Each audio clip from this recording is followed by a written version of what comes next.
আসসালামু আলাইকুম। আমি আবার একটি মজাদার রান্না নিয়ে আসলাম।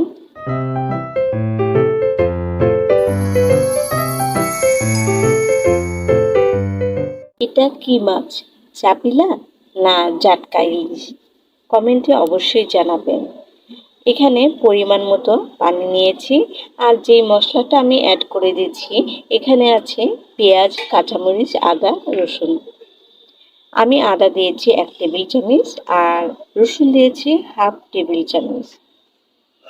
তারপরে এটার সাথে আরও যেগুলো আমি অ্যাড করে দেব, এখানে দিয়ে দিচ্ছি স্বাদ মতো লবণ,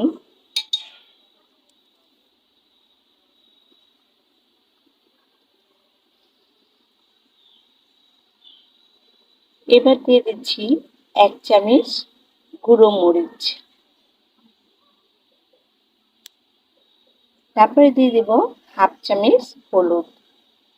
এখানে আমি যখন ইলিশ মাছ রান্না করি এখানে আমি হলুদ দিই না, কিন্তু এটাতে একটু দিচ্ছি কালারটা একটু ভালো লাগার জন্য।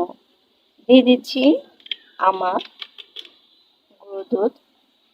এখানে টক দই থাকলে টক দইও দেওয়া যাবে, আমি যেটা হাতের কাছে পেলাম সেটাই দিয়ে দিব।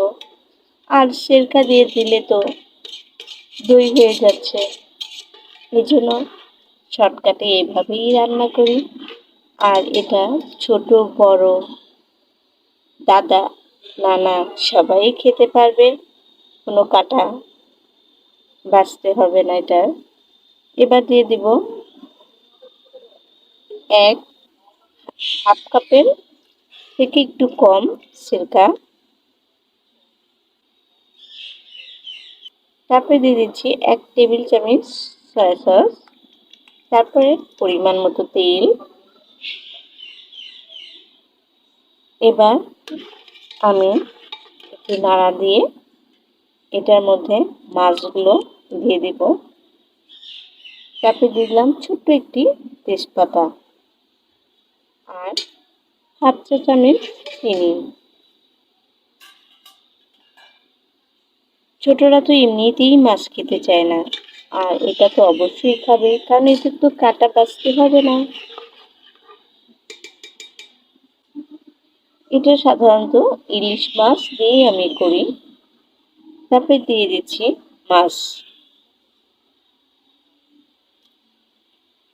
এই রেসিপিটি কেমন লাগলো কমেন্টে অবশ্যই জানাবেন, আর সাবস্ক্রাইব করতে ভুলবেন না প্লিজ। একটা অন্তত লাইক দিয়েন। তারপর আমি আলতো হাতে নেড়ে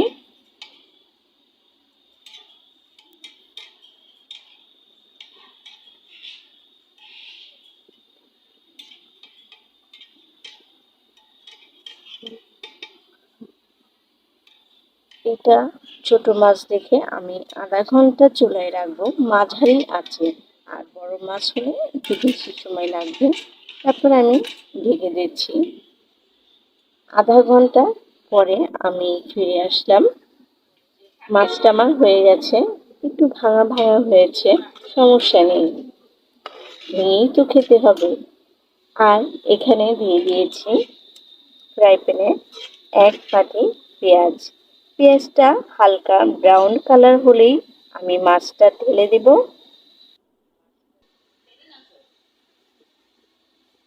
আমি মাছটা ঢেলে দিয়েছি, কেমন হয়েছে অবশ্যই জানাবেন।